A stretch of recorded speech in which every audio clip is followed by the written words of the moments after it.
Hello everyone, welcome back to our IGCSE Math 0580 Extended Revision session. Today we'll be doing Unit 6, Trigonometry. To start trigonometry, we need to know the Pythagoras theorem. Pythagoras theorem is in a right triangle.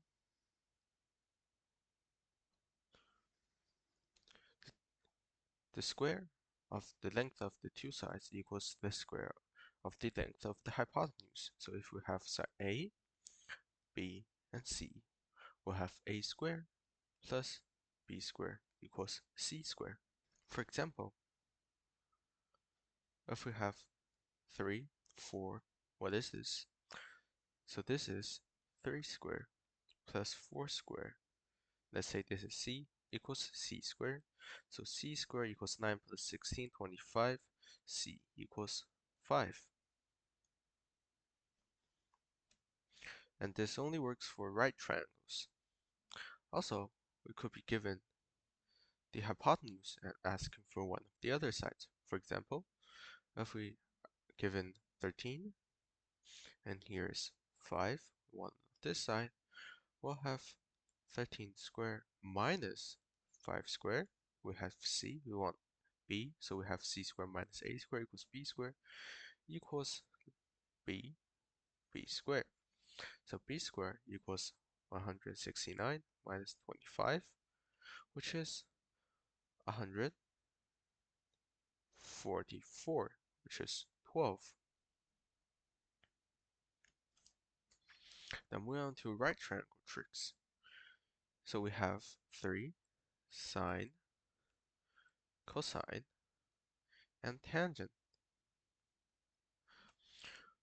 This is a right triangle.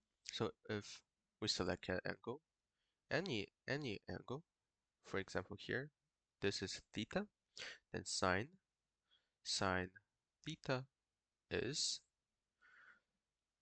the opposite sides over the hypotenuse, the ratio of the opposite and the hypotenuse. So this is the adjacent, this is the opposite, and this is the hypotenuse.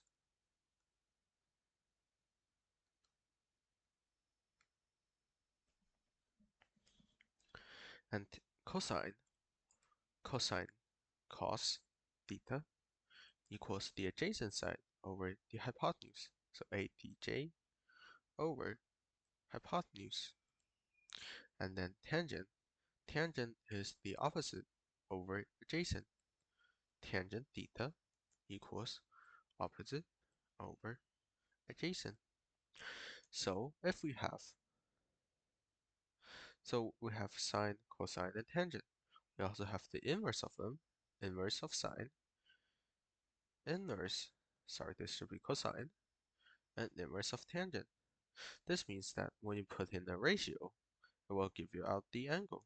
For example, if we have inverse of sine, and then we have opposite over hypotenuse, it will give us theta.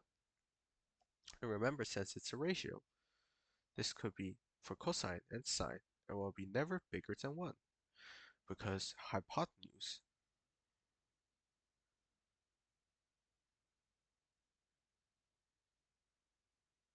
should always be bigger than one of the other sides in a right angle triangle.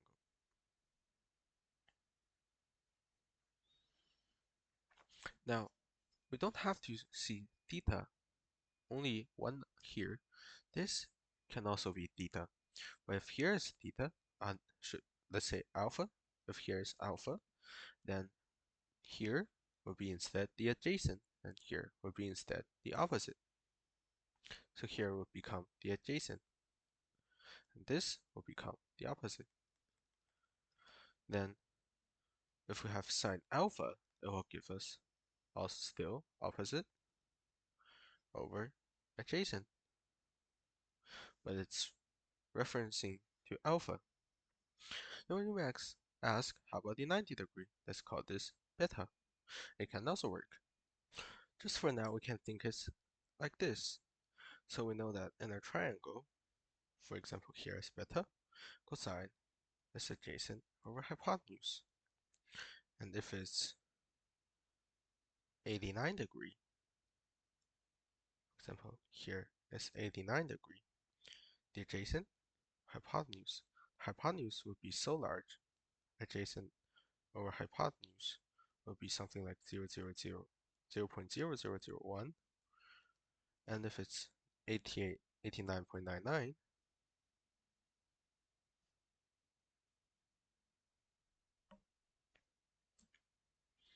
it'll be like this.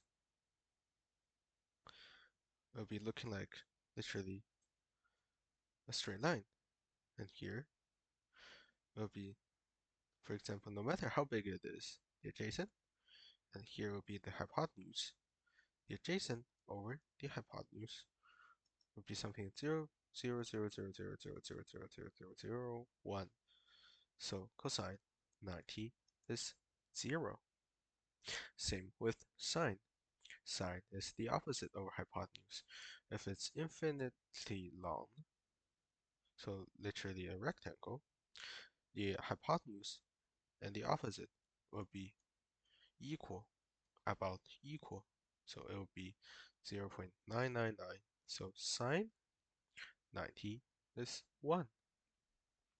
Similar with zeros. If you have a 0 degree, for example alpha, if it's 0 degree and we have opposite, hypotenuse, adjacent, cosine is adjacent to hypotenuse, which is, 0, which is 1. And sine opposite to hypotenuse. Hypotenuse is so big that the opposite doesn't take a value anymore.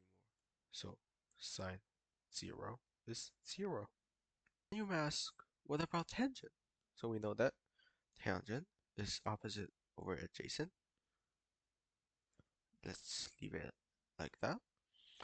So if we have tangent 45, if this is 90, this is 45, then this have to be 45. It's an isosceles triangle. And since it's a right isosceles triangle, for example, we have 1, 1 by the Pythagoras theorem. We'll have here being square root 2. If we have 2, 2 here will be twice square root 2. So no matter where you pick, tangent 45 will be the same value, which is opposite over adjacent, which is 1. So tangent 45 equals 1. On the other hand, cosine and sine. Cosine 45 adjacent, for example here is alpha, cosine 45 adjacent to hypotenuse, 1 over square root 2, sine 45 opposite to hypotenuse, still 1 over square root 2. So in an isosceles triangle, isosceles right triangle, it will always be 1 over square root 2, which is square root 2 over 2. And while tangent 90 is something different, so we use the same method to think. Tangent 90, if we have theta angle, and if it's so big, looking like this, the opposite will be so big. Here will be basically closer to 0, adjacent, but we can't have infinity over 0. So tangent 90 doesn't have a value. So tangent have pi over 2, this is in radius, or 90 degree, as one of its asymptotes, which means it can never reach 90. Okay, now the graphs, sine, in a coordinate system with the x-axis being in degrees. We have 180 degree, 360 degree, 90 degree, and 270 degree. So we first know that when sine 0, it is 0. We've talked about it. And sine 90 is 1. So 1. Then what is sine 180? Now, this can be proved in a unit circle, but you guys are not doing it now, so I'll just tell you sine is a sinusoidal curve. It is repeating in a sequence looking like this. About this. So the curve, the peak should be here, sorry.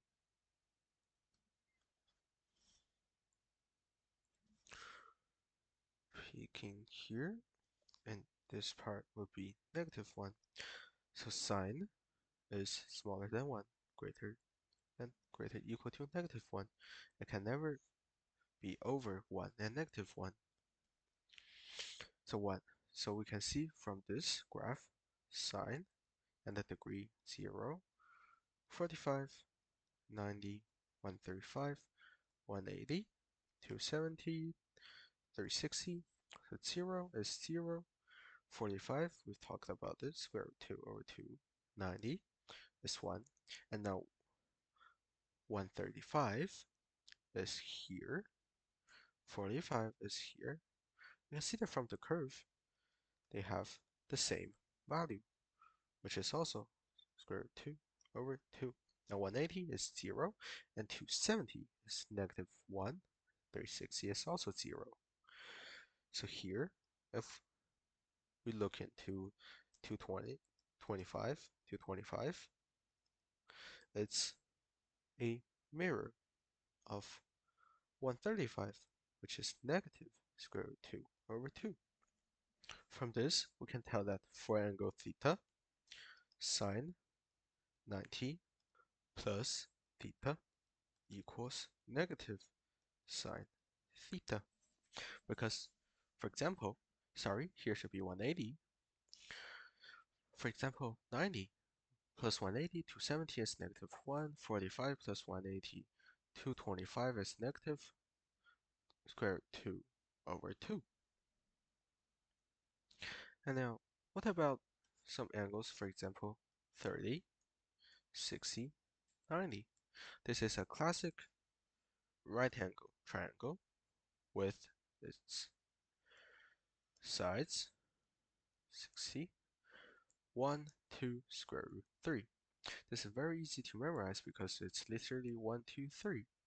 And just memorizing this triangle, no matter how it flips, 1, 2, square root 3. So we can derive sine 30, sine 60, cosine 30, cosine 60, tangent 30, tangent 60 from this, which sine 30 is opposite to hypotenuse 1 over 2, sine 60 opposite to hypotenuse square root 3 over 2, cosine 30 adjacent over hypotenuse, let me write it here, square root 3 over 2, cosine 60 adjacent over hypotenuse 1 over 2. You can see that sine and cosine is also corresponding, and this can be seen on the graph of cosine we'll be doing on the next slide. And now finishing the tangent 30, 1 over square root 3. It is also square root 3 over 3. Then tangent 60, square root 3 over 1, which is just square root 3. And now cosine. Graph of cosine will have the same coordinate as sine, 360, 180, 270, 90. So we already know that 1, -1, cosine when it's 0 is 1. Cosine when it's 90 is 0. And cosine 180, since it's repeating a pattern, you can tell it's, sorry for my drawing, it's 180, -1. And 270 is also 0, moving back to 360, completing a curve. So it will be repeating for forever and ever on both axes. Same with sine. So sine here will be also repeating. We are only showing 0 between 360. Now you may notice something. It's in a constant phase difference of 90 degrees. See, this is cosine, And the green one will be sine, which looks like this. Sine. There's a constant phase difference. And the phase difference is 90 degrees. So we can say that for angle theta, sine 90 degrees minus theta equals cosine theta. For example, theta equals 180. Sine 90 minus 180 is negative 90. It will be here, which is negative 1, and cosine 180 is negative 1. Other than this, from only the cosine curve, we can also tell that cosine 180 plus theta also is negative cosine theta. And the table for cosine, and here is theta, for it to be 0, 45, 90, 135, 180, and skipping to 270, 360. Okay, we have 1, square root 2 over 2, 0, negative square root 2 over 2, remember, reflected, negative 1, 0, and 1. Now tangent. Tangent is a bit different from cosine and sine. We have 0, and again 360, 180, 90, 270, but now we need another negative 90. Remember that 90 is one of the asymptote, which means that the graph only converges but never reaches the point. So the sine graph looks like something like this.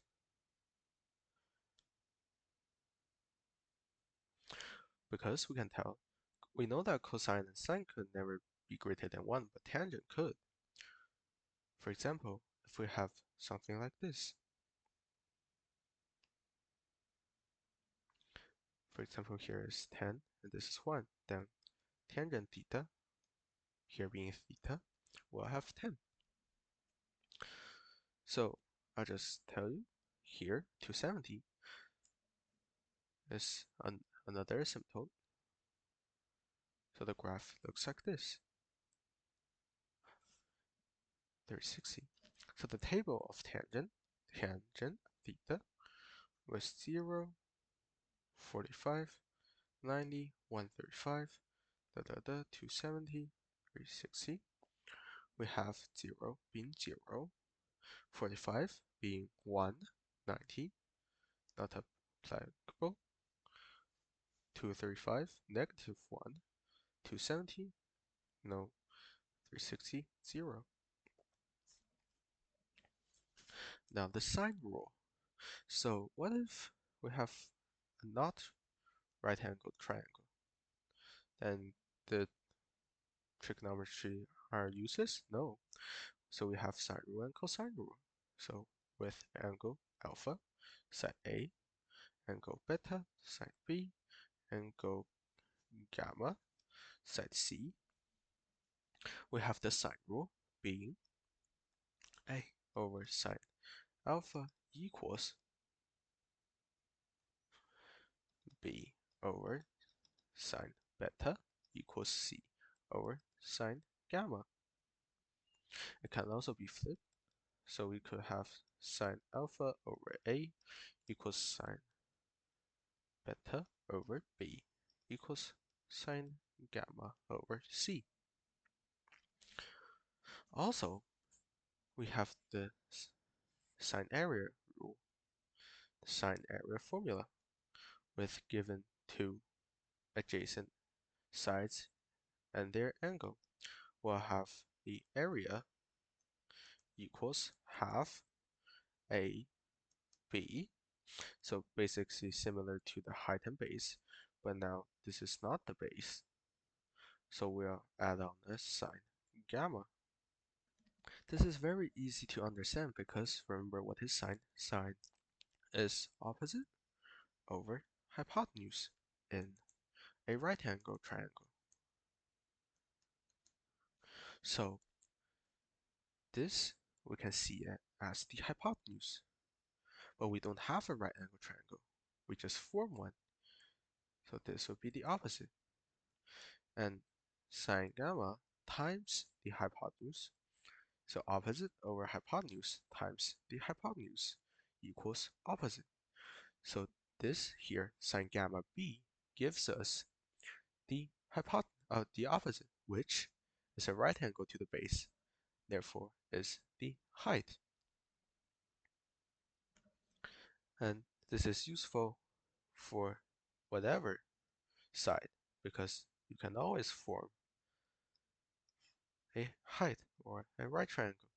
So we could also have half BC sine alpha, half CA sine beta. Now the cosine rule is used to find one side. For example, we still have alpha A, beta B, and gamma C. Given alpha, C, and B, we can find length of A.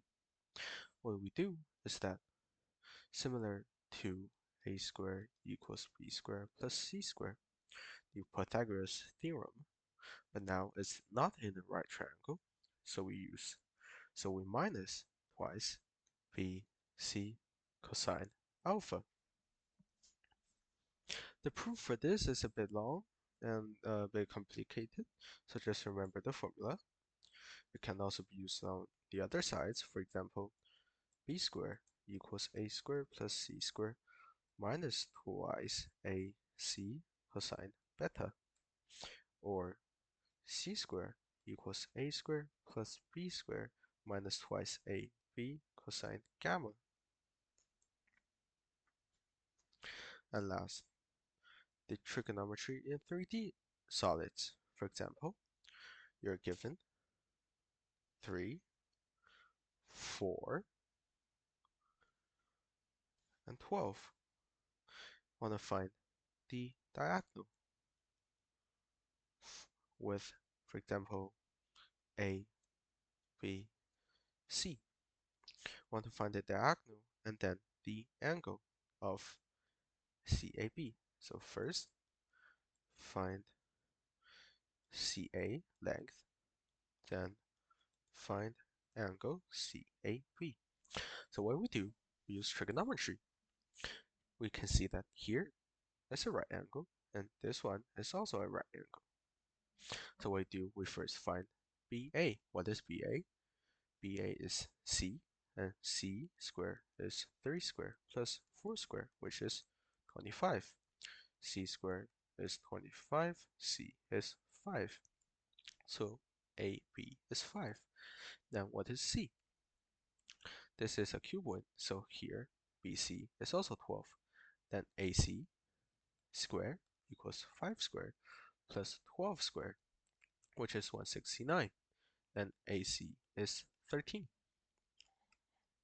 So 13. Then we want to know the angle. How can we tell the angle? We use the inverse trig functions. We have sine inverse, cosine inverse, and tangent inverse. Since we already got all the three sides, just pick one you like. For example, we're taking sine. Sine is opposite over hypotenuse. So we have theta equals sine inverse 12 over 3. 12 over 13, sorry, my bad. Then cosine, for cosine we have theta equals adjacent hypotenuse, cosine inverse 5 over 13. Then tangent, opposite adjacent, theta equals tangent inverse 12 over 5. And that's it for today. Thank you for watching.